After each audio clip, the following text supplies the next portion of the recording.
मैं अपनी माजूर बीवी से बहुत तंग था। वो हर वक्त बिस्तर पर पड़ी रहती। तभी मैंने एक 15 साल की लड़की से दोस्ती लगा ली। इस लड़की ने मुझे एक लोशन दिया और कहा अपनी बीवी को छत पर ले जाकर धूप में ये लोशन इसके जिस्म पर लगा दो, कुछ देर बाद वो मर जाएगी, फिर मैं तुमसे शादी कर लूंगी। मैंने छत पर जाकर बीवी के जिस्म पर वो लोशन लगाया तो मेरी चीखें निकल गई, क्योंकि सुबह सुबह का वक्त था। मेरा दुकान जाने का टाइम हो गया था। मैं एक दर्जी था और ऐसा खूबसूरत दर्जी पूरे इलाके में नहीं था। यही वजह थी कि मेरा काम बहुत ज्यादा चलता था और मेरे पास ज्यादा औरतें ही आती थी। कभी कभी हंस बोल कर बातें भी कर लेती थी। मैं भी मुस्कुरा कर बात कर लेता। अब जाहिर है मुझे इनसे काम था, तो मैं कोई इनसे झगड़ा करने तो नहीं बैठा था। वो भी काम से आती थी और मुझे भी काम होता था। इखलाक से बात कर लिया करता था, पर फिर भी पूरे इलाके में मशहूर था कि मैं बहुत ही ज्यादा दिल फेंक हूँ, जबकि ऐसी कोई बात नहीं थी। मेरी बीवी थी जो बहुत ज्यादा खूबसूरत थी। हम दोनों ने मोहब्बत की शादी की थी। सारे खानदान से लड़ाई झगड़ा मोल लिया था और अब हम लोग एक फ्लैट में रहते थे। मेरी बीवी का नाम साइमा था। जब हम लोग कराची में फ्लैट देखने के लिए आए तो इसने कहा कि इसे सबसे ऊपर वाला फ्लैट चाहिए। मेरा कहना था कि इतनी ऊपर हम लोग कैसे चढ़ेंगे, कैसे उतरेंगे, क्योंकि ये कोई इतनी अच्छी बिल्डिंग नहीं थी। यहाँ पर कोई लिफ्ट का सिस्टम भी नहीं था। इसने कहा कि ऊपर वाले फ्लैट में आपको छत भी मिल जाता है और छत के पूरे फायदे होते हैं, इसलिए ऊपर वाला फ्लैट ही चाहिए। वैसे ऊपर वाले फ्लैट की कीमत कम थी क्योंकि वो बहुत ऊंचा था और लोग इतने ऊपर से नीचे आने जाने को बड़ा मुश्किल समझते थे। इसने कहा कि हम दोनों की वर्जिश भी हो जाएगी। इसे छत बहुत ज्यादा पसंद थी। वो कहती थी कि शाम को इंसान चाय बनाए, छत पे बैठे, आसमान को देखे, परिंदों को देखे, अजान की आवाज सुने तो इसके पूरे दिन की थकन उतर जाती है। मैंने इसकी बात मान ली और हम दोनों ने आखिरी फ्लैट ही ले लिया। लेकिन एक दिन ऐसा हुआ कि वो सीढ़ियों से उतरते हुए गिर गई और इसकी कमर में चोट लग गई। अब डॉक्टर्स का कहना था कि इसकी कमर से लेकर टांगों तक का हिस्सा सुन्न हो गया है और वो अपने पैरों पे चल नहीं सकती थी और ना ही बोल पाती थी, क्योंकि इसे बहुत ज्यादा झटका लगा था। झटके से गिरने की वजह से इसके काफी सारे निजाम डिस्टर्ब हो गए थे और इस बात को 1 साल होने वाला था। मैं ही इसके सारे काम करता, इसके लिए खाना बनाता, घर को भी साफ करता, पैसे भी कमाता, उसे बाथरूम वगैरह भी खुद ही लेके जाया करता था। मुझे मेरे सारे रिश्तेदार काबिल रहम नजरों से देखते थे और कहते थे कि मैंने पसंद की शादी की, अपनों का दिल दुखाया, इसलिए मुझे सजा मिली कि शादी के 1.5 साल बाद ही मेरी बीवी माजूर हो गई और जब वो सीढ़ियों से गिरी तो वो माँ भी बनने वाली थी। मेरा बच्चा भी इस दुनिया में आने से पहले ही इस दुनिया से चला गया। हमारे लिए बहुत बड़ा हादसा था, ये एक बहुत बड़ा सदमा था।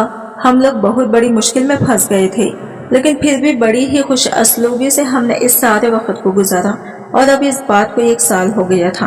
अब मैं दुकान पर जाना चाहता था, पर मेरी बीवी का काम ही खत्म नहीं हो रहे थे। मैं इसे एक दफा बाथरूम ले गया तो इसने कहा कि इसे फिर से जाना है और इसे ठीक से मुंह हाथ धोने हैं। वो बोल नहीं पाती थी पर इशारे करती थी। मैं इसके इशारे समझ जाता था। मैं इसके पास मोबाइल फोन रख के जाता था कि अगर कोई मसला हो तो वो मुझे बेल मार दे और मैं समझ जाऊंगा। दुकान मेरी ज्यादा दूर नहीं थी। दोपहर का खाना भी मैं इसके करीब रख कर चला जाता था इसकी ड्रेसेस में, ताकि वो उठाकर खा ले, और पानी का इंतजाम भी कर जाता था। दोपहर में मैं एक चक्कर लगाया करता था और फिर इसके बाद दोबारा से दुकान पे जाता और फिर रात को देर से आता था। वो बेचारी भी इस रूटीन के साथ चल रही थी और इसका मेरे लिए इतना करना ही काफी था। मैं इसे फिर से बाथरूम ले गया। अब इसने मुझे फिर से इशारा किया। मैंने कहा कि आप क्या चाहिए? मैं जरा गुस्से से बोला तो वो सहम गई। इसके इस इशारे का मतलब था कि वो लिपस्टिक लगाना चाहती थी। इसने होठों पर लिपस्टिक लगाई। मैंने इसे शीशा दिखाया और वो शीशे में देखते हुए लिपस्टिक लगाने लगी। मैंने इसकी तारीफ की और मैंने कहा कि बहुत खूबसूरत है मेरी प्यारी बीवी। इसने कहा कि तभी तो आपकी बीवी को नजर लग गई है। मैंने कहा कि नहीं, सब कुछ ठीक हो जाएगा। मैं एक मर्द था, मेरी बीवी माजूर थी।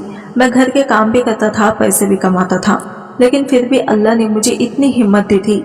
मैंने अपनी बीवी को कभी ताना नहीं दिया था और इस 1 साल में मैंने इसके साथ कभी लड़ाई झगड़ा नहीं किया। मैं इसका इलाज भी करवा रहा था। मेरी जिंदगी में सब कुछ ठीक था और अपनी दुकान पर चला गया। और फिर मैंने इस लड़के को देखा जो मेरी दुकान पर आई। मैंने इसे पहले नहीं देखा था, शायद वो इस मोहल्ले में नहीं आई थी। ये लड़की बहुत ही ज्यादा जवान, जहां खूबसूरत और दुबली पतली सी थी। इसका नाम किरण था। इसने आते ही कहा कि मेरा नाम किरण है, तुम्हारा नाम क्या है? मैंने कहा कि मुझे तो सब दर्जी गफूर कहते हैं। हाँ, मैं तुम्हारे काम के बारे में ही सुन के आई हूँ। सुना है कि बहुत अच्छे कपड़े सीते हो, मेरे कपड़े सी दोगे? मैंने कहा क्यों नहीं। इसने कहा कि दरअसल एक शादी है खानदान में और मैं शादियों में 4-4 घंटे बाद सूट बदलती हूँ। ये मेरी आदत है क्योंकि मैं सबसे अलग लगना चाहती हूँ, इसलिए मुझे कोई 15-16 सूट सिलवाने हैं। 20 दिन के अंदर क्या तुम सी दोगे? इसने कहा कि तुम क्या ये सब कुछ आसानी से कर लोगी? मैंने कहा कि हाँ, लेकिन अर्जेंट काम के पैसे थोड़े ज्यादा लगेंगे। इसने कहा कि पैसों की परवाह नहीं करो, जब मैं तुमसे 16 के सूट एक साथ सिलवा सकती हूँ तो क्या मेरे पास पैसों की कमी होगी? मैं खुश हो गया कि चलो मुझे ये बड़ा काम मिल गया। वैसे भी काफी अरसे से मुझे शादी का ऑर्डर नहीं मिला था और ये शादी का सीजन भी नहीं था, लेकिन कुछ लोग बेमौसम शादी का प्रोग्राम रख लेते हैं। खैर मुझे क्या था, मैंने इसे ऑर्डर ले लिया। इसने कहा कि वो कल कपड़े भी ले आएगी और नाप भी। मैंने कहा कि ठीक है। मैंने इसका नाम और एड्रेस नंबर लिख लिया। मैं अपनी दुकान में ही काम कर रहा था। वो अगले दिन आ गई। इसने मुझे सारे कपड़े दे दिए और समझा दिया किस तरह के सीने हैं, पर इसने कहा कि मुझे एक सूट अर्जेंट चाहिए। मैंने कहा कि मैं इस टाइम अपने घर जाता हूँ, मेरी बीवी बिस्तर पर पड़ी है, इसे देखने के लिए जाना होता है। इसने कहा कि अगर तुम ये सूट अभी सी दोगे तो मैं तुम्हें 1000 रुपया एक्स्ट्रा दूंगी। मैं सोचने लगा कि 1000 के लिए अगर मैं 1 घंटा लगा लूंगा तो क्या हो जाएगा। वैसे भी मेरी बीवी अपने घर में बैठी है, कोई सड़क पे तो नहीं बैठी।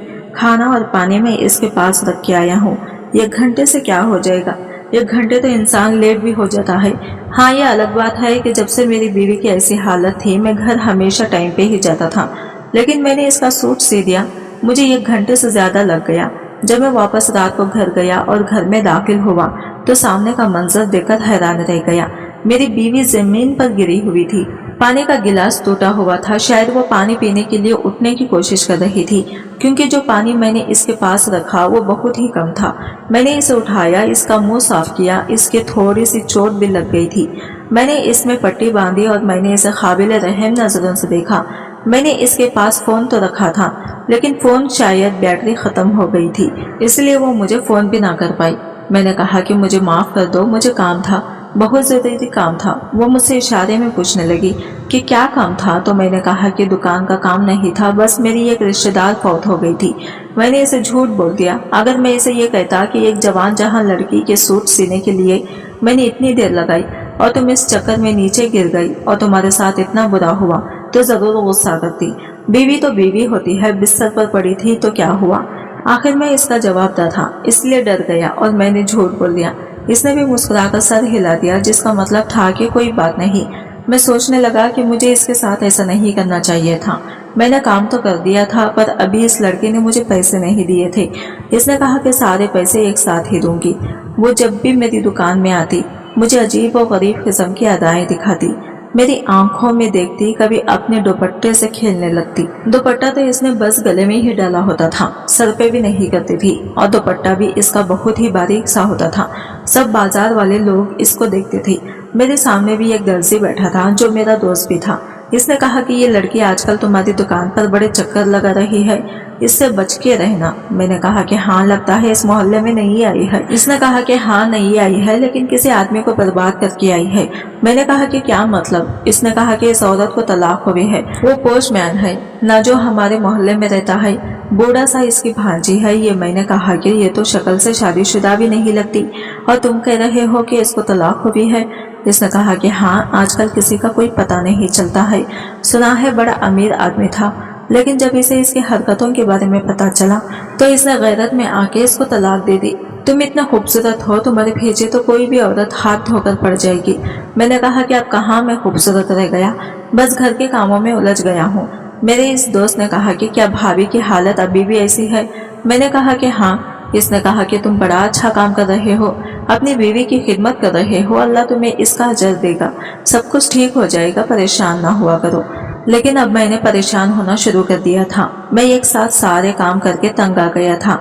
जब मेरी बीवी ठीक थी तो वो भी नौकरी करती थी, घर भी संभालती थी और पैसे भी कमाती थी। वो बिल्कुल नहीं थकती थी। लेकिन ये बात भी तो अपनी जगह है कि औरतों को अल्लाह ने मर्दों से ज्यादा करे बर्दाश्त दी है। हम मर्दों में इतनी बर्दाश्त नहीं होती है। अब तो मैं इस बात को मान गया था और मैं बहुत थक गया था। एक दिन मैं अपनी बीवी को देख रहा था और सोच रहा था कि मैं इसके लिए कितना कुछ करता हूँ। ये माजूर है, बीमार है, फिर भी मैं इसका ख्याल कर रहा हूँ। मैंने इसको अपनी जिंदगी से नहीं निकाला। क्या वाकई ये इस काबिल है? अगर मैं इसकी जगह होता तो ये जरूर मुझे छोड़कर चले जाती, क्योंकि ये बहुत ज्यादा खूबसूरत थी।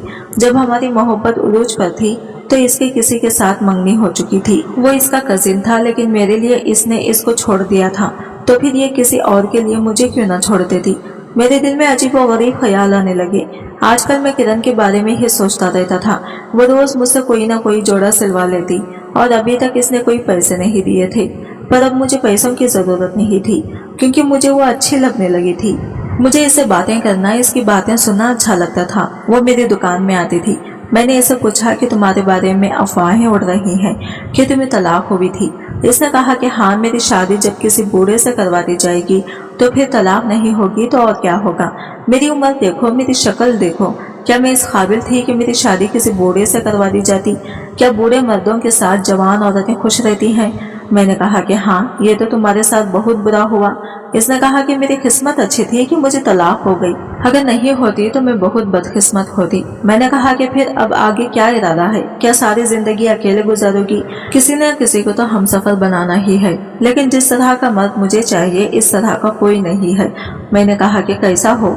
इसने कहा कि शक्ल सूरत का अच्छा हो, खदकाट का बड़ा हो, मजबूत आदमी हो, सही मर्द लगता हो। मुझे ऐसा क्यों लग रहा था जैसे वो मेरी ही बात कर रही है, यानी जैसे मर्द की इससे तलाश थी वो बिल्कुल वैसा ही था। इसने मुझ पर दौड़े डालने शुरू कर दिए और मैं इन दौड़ों के अंदर फंसता ही गया। ये भूल गया कि इससे पहले भी मैंने कुछ कच्चे धागों को बांध रखा था। वो कच्चे धागे मेरी मोहब्बत के थे, वो मोहब्बत जो मैं साइमा से करता था। कहते हैं कि मोहब्बत का कच्चा धागा एक ही वक्त में बड़ा कमजोर और बड़ा मजबूत होता है। मजबूत इतना कि जमाने वाले मिलके भी इसे तोड़ने की कोशिश करेंगे तो टूटता नहीं है, लेकिन कमजोर इतना होता है कि कभी कभी बदगुमानी की खैंची से फौरन ही कट जाता है। मैं अब घर आता तो मुझे मेरी बीवी पर गुस्सा आता था। मुझे वो बुरी लगने लगी थी। मैं इसकी फरमाइशों से तंग आ गया था। एक दिन एक मोहल्ले वाली औरत आई तो कुछ खाने पीने की चीजें लेकर आई थी। मैंने कहा कि आप लोग ऊपर क्यों नहीं आते? इसने कहा कि अब आपके ऊपर वाली मंजिल पर कौन चढ़े? आपकी बीवी भी तो सीढ़ियों से गिर के ही इस हाल को पहुंच गई। मैंने कहा कि इसके लिए दुआ करें, अल्लाह करें कि वो ठीक हो जाए। इस औरत ने कहा कि ऐसे लोग ठीक नहीं होते। मेरी एक बहन के साथ भी यही हुआ था। 19 साल बिस्तरी पर पड़ी रही और इसके बाद मैंने कहा कि क्या इसके बाद ठीक हो गई? इसने कहा कि नहीं, इसके बाद इस दुनिया से ही चली गई। मैं मजीद मायूस हो गया। क्या मैं सारी जिंदगी अपनी बीमार बीवी की खिदमत करते हुए गुजार देता? वाकई इसको दूसरा साल शुरू हो चुका था, लेकिन अभी तक बिल्कुल भी ठीक नहीं हुई थी। डॉक्टर ने भी कोई अच्छी खबर नहीं सुनाई थी। मैं इसे हर महीने डॉक्टर के पास ले जाया करता था। एक दिन मुझे किरण ने एक बड़ी ही अजीब बात कही। इसने कहा कि मैं तुम्हें पसंद करती हूँ, तुमसे शादी करना चाहती हूँ। मैं इसे अपनी बीवी के बारे में तो पहले ही सब कुछ बता चुका था। मैंने इसे अपनी बीवी की तस्वीर भी दिखाई थी। तब इसने कहा था कि वो बहुत खूबसूरत है। इसने कहा कि देखो, तुम्हारी ना तो शक्ल है और ना ही उम्र है ये सब करने की। क्या तुम सारी जिंदगी अपनी बीवी की खिदमतें करते रहोगे, इसकी गलाजात साफ करते रहोगे? मेरे साथ चलो, हम दोनों भाग कर शादी कर लेते हैं। मैं अपने साथ इतने सारी दौलत ले आऊंगी कि हमें कोई मसला नहीं होगा। किसी और शहर में जाकर तुम अपनी दुकान बना लेना, मैं घर संभालूंगी, तुम दुकान संभालना। तुम्हारे हाथ में हुनर है, ये हुनर तो तुम कहीं भी इस्तेमाल कर सकते हो। मैंने कहा कि पर मेरी बीवी का क्या होगा? मैं इसे ऐसे ही छोड़ के तो नहीं जा सकता। इसने कहा कि क्यों नहीं जा सकते? अपनी बीवी से छुटकारा कैसे हासिल करना है ये तुम्हारा काम है। मैं तुम्हारे साथ भाग जाने को तैयार हूँ। मैं सोच में पड़ गया और मेरे दिमाग में एक आइडिया आ गया। मैंने कहा कि मेरी बीवी ना तो चल सकती है ना उठ सकती है और ये बीमार भी है। मैंने इसके लिए जो करना था कर लिया। शायद अब इसको भी नजात की जरूरत है। एक दिन मैं इसे अपने साथ छत पे ले गया। व्हील चेयर के ऊपर बिठाया हुआ था इसको मैंने। वो भी खुश थी कि चलो आज इसे आसमान नजर आ जाएगा। बड़ी मुश्किल से मैं इसे ऊपर लेकर आया था, लेकिन वो ये देखकर हैरान रह गई कि ये कोई शाम का वक्त नहीं था, बल्कि तपती दोपहर थी। वो मुझे कहने लगी कि नीचे ले जाओ, बहुत गर्मी है। ऊपर तो बड़ी तेज धूप थी। मैंने कहा कि क्यों? तुम्हें तो छत बड़ी पसंद थी, तुम्हें तो धूप बहुत पसंद थी। तुम आसमान को देखना चाहती थी, अब यहीं पर बैठो और मैं जा रहा हूँ। मैं नीचे नहीं जा रहा हूँ, बल्कि मैं अपनी जिंदगी जीने जा रहा हूँ। मैं तुम्हारी खिदमतें कर करके तंग आ गया हूँ। तुम क्या चाहती हो कि सारी जिंदगी तुम्हारे काम करता रहूँ, तुम्हारा गुलाम बना रहूँ, तुम्हारा नौकर बन जाऊं? मेरी शक्ल देखो, तुम जैसी एक नहीं 10 औरतें मिल सकती हैं मुझे, तो फिर क्यों मैं अपनी जिंदगी तुम्हारे साथ खराब करूं? मुझे माफ कर देना, जितना मैंने तुम्हारे लिए कर लिया इससे ज्यादा नहीं कर सकता। अगर तुम अपने कदमों पे खड़ी हो जाओगी तो शायद हमारी जिंदगी में सब कुछ ठीक हो जाता, लेकिन तुम्हारी बेहतरी की कोई आमी ही नहीं है। मेरी डॉक्टर से बात हुई है, मेरी बीवी परेशान होने लगी। मैंने कहा कि तुम यहीं पे पड़ी रहोगी और 3-4 दिन में तुम्हें जिंदगी से निजात मिल जाएगी। जब तक लोगों को पता चलेगा कि तुम इस दुनिया में नहीं रही, तब तक मैं यहाँ से कहीं दूर चला जाऊंगा। एक लड़की है जिसे मैं मोहब्बत करता हूँ, बस इसी के साथ जा रहा हूँ। मैंने व्हील चेयर को लॉक कर दिया और वो व्हील चेयर को घुमा भी नहीं सकती थी। वैसे भी इसका एक हाथ काम नहीं करता था। वो अपनी दबी दबी सी आवाज में चिल्लाने लगी, मुझे पुकारने लगी, पर मैंने पलटकर नहीं देखा। जैसे ही मैं सीढ़ियों से नीचे उतरने लगा, मेरा पाँव इतनी बुरी तरह फिसला कि मैं सीढ़ियों से नीचे जा गिरा। मुझे अपना पूरा जिस्म महसूस ही नहीं हो रहा था, सिर्फ अपना एक हाथ महसूस हो रहा था और मैं आखिरी सीढ़ी के पास पड़ा हुआ था। मैंने चिल्ला चिल्लाकर बुलाने की कोशिश की, लेकिन कोई मेरी आवाज ही नहीं सुन रहा था। 4-5 घंटे इसी तरह गुजर गए। मैं वहीं पर पड़ा था, बेयारो मददगार था। मेरा फोन भी मेरे पास नहीं था। जब मैंने देखा कि ऊपर वाली सीढ़ी से कोई नीचे आ रहा है, और मैं ये देखकर हैरान रह गया कि वो कोई और नहीं बल्कि मेरी बीवी थी। जब मेरी बीवी की जान पर बंद आई और इसे लगा कि वो इस दुनिया से चली जाएगी और यही पड़े पड़े इसकी मौत हो जाएगी, तो इसने अपनी आखिरी ताकत को इस्तेमाल किया, जिसको दिल लोग पार करते हैं, और वो अपने कदमों पर खड़ी हो गई। वो खुद चलकर नीचे आ रही थी, लड़खड़ाते कदमों के साथ अपनी जान बचाने के लिए। लेकिन जब इसने देखा कि मैं भी सीढ़ी से नीचे ही पड़ा हुआ हूँ और मेरी हालत बहुत बुरी है, तो फौरन मेरी तरफ बढ़ी, मुझे उठाने की कोशिश करने लगी। इसे समझ आ गया कि मेरे साथ क्या हुआ है। मेरे साथ मखाफत अमल हो गया था। जो मैं इसके साथ करना चाहता था वो मेरे साथ हो गया था। वो मेरी हालत पर आ गई थी और मैं इसकी हालत पे चला गया था। इसने मुझे शिकायत भरी नजरों से देखा, जैसे वो मुझे कभी माफ नहीं करेगी, और माफ करती भी क्यों, मैं इसकी जान लेने वाला था। वो वहां से चली गई। मैं इसे बुलाता रहा, चिल्लाता रहा, साइमा साइमा मेरी मदद करो, मेरी मदद करो, लेकिन वो वहां से ऐसे गई कि जैसे पलटकर नहीं देखेगी। और थोड़ी देर के बाद एम्बुलेंस वाले आ गए। शायद साइमा ने ही इनको फोन किया था। वो मेरी जितनी बेरहम नहीं थी, वो चाहती तो मुझे वहां छोड़कर हमेशा के लिए जा सकती थी, लेकिन इसने इन लोगों को बुलाया था। वो लोग मुझे डॉक्टर के पास ले गए। डॉक्टर ने यही कहा कि मेरा आधा जिस्म सुन्न हो गया है और एक बाजू भी, यानी अब ना तो मैं काम कर सकता था और ना ही उठकर चल सकता था। साइमा ने मेरा ख्याल रखना शुरू कर दिया, जैसे मैं इसका ख्याल रखता था। वो मुझसे कोई बात नहीं करती थी। मैं इससे माफी मांगता रहता था, पर वो बोलती नहीं थी और दिन रात मेरा ख्याल करती थी। वो फिर से नौकरी भी करने लगी, और मैं आज भी हैरान हूँ कि कैसे एक ही पल में हम दोनों की जिंदगी एक दूसरे के साथ पलट गई। मैंने मोहब्बत करने वाली बीवी को खो दिया, और वो एक अच्छी इंसान थी जिसने अभी भी मुझे मेरे हाल पर नहीं छोड़ा। मैं बस दिन रात इससे माफी ही मांग सकता हूँ, लेकिन शायद वो मुझे कभी माफ नहीं करेगी। मैंने इसके साथ सिर्फ बेवफाई नहीं की थी, मैं तो इसकी जान लेना चाहता था। आप सब लोग मेरे लिए दुआ करें, मेरे साथ कोई भलाई का मामला हो जाए। मैं अपने किए पे बहुत शर्मिंदा हूँ, और ये आपको पैगाम दूंगा कि कभी भी किसी भी हाल में अपने हमसफर के साथ ना छोड़ें। कैसी लगी आज की कहानी कमेंट बॉक्स में जरूर बताएं, और वीडियो अच्छी लगी है तो लाइक शेयर जरूर कीजिएगा। हमारे चैनल को सब्सक्राइब करें। फ्रेंड्स, मिलते हैं अगले वीडियो के साथ।